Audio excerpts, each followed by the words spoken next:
Bekubulawa abantu labangemashumi lasikhombisa nakune ngelilanga kuletinyanga letindzatfu tekugcina temnyaka lophelile. Kucishe kube tinkulungwane letisikhombisa tebantfu lababulewe ngaleso sikhatsi. Murder which remains worryingly stubborn. In the 3 months of reporting, an 8.9% increase in murder was recorded. That is 562 more people were killed in South Africa. Kudlengula kwehle nga 7.4%.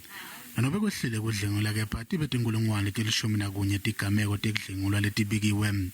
Lokho kusho ukuthi ngelilanga bekutigameko lekudlengulwa letilikhulu nemashumi lamatsatfu. These jail terms also reassures victims of GBF crimes that the signage from law enforcement working better with prosecution is yielding encouraging results. Emacala ebugebengu bekutsindzana behlile ngemaphesenti. Emacala ekutama kubulala enyuke nga 3.5%.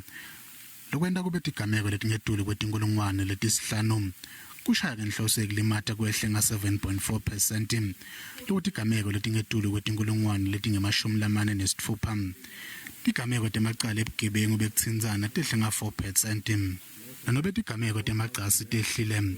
Kepha bantfu bachubeke njalo nalomkhuba njengoba letigameko solo tisetulu. Njengoba tingetulu kwetinkulungwane letilishumi nakune.